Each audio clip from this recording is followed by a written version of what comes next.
বন্ধুরা, আজকে তোমাদেরকে একজন গরিব কৃষকের গল্প শোনাবো। একজন গরিব কৃষক যার নাম ছিল মালু মিয়া। মালু মিয়া প্রত্যেক দিন সে তার গাড়ি দিয়ে মাল টেনে টেনে টাকা ইনকাম করতো।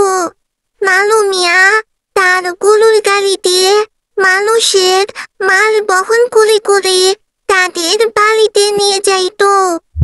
যখন মাল বহন করে মানুষের বাড়িতে নিয়ে আসতো তখন ডাক দিত, আসুন, আপনার মাল চলে এসেছে, আপনার মাল নিয়ে যান এবং আমার টাকাটা পরিশোধ করুন। তখন বাড়ির মালিক এসে ওই মালগুলো নামিয়ে মালু মিয়া মজুরিটা দিয়ে দিত। মালু মিয়া এভাবে তার সংসার চালাতো।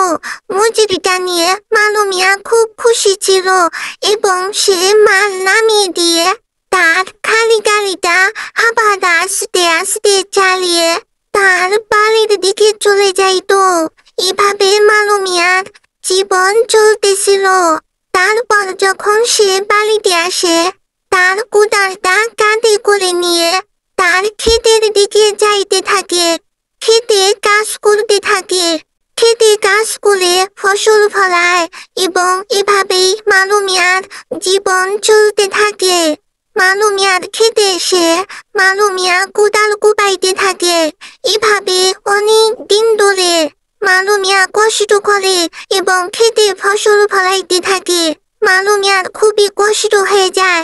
তখন মালু মিয়া বলতে থাকে, হায়রে, এমন কি কেউ আসো যে আমাকে একটু সাহায্য করবে এবং এই কষ্টের জিন্দেগি থেকে মুক্তি পাবো। তখন হঠাৎ করে একজন পরী মালু মিয়ার ডাকে সাড়া দেয়। মালু মিয়াকে বলতে থাকে, মালু মিয়া, তোমার অনেক কষ্ট হয়েছে এবং সেই জন্য তুমি আমাকে ডাকতেছো। আচ্ছা, তোমার জন্য আমি একটা সোনার গাছ উপহার দিলাম। এই গাছে শুধু সোনা আর রূপা ধরে। তুমি এই সোনার রূপা বিক্রয় করে অনেক বড় লোক হবে, তোমার কষ্ট দূর হয়ে যাবে। মালু মিয়া খুশিতে আত্মহারা হয়ে যায় এবং পরীকে ধন্যবাদ জানাইতে থাকে।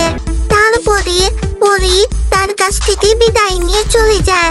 বন্ধুরা, তোমরা যারা আমাদের ভিডিওগুলো দেখো অবশ্যই চ্যানেলটি সাবস্ক্রাইব করে রাখবে।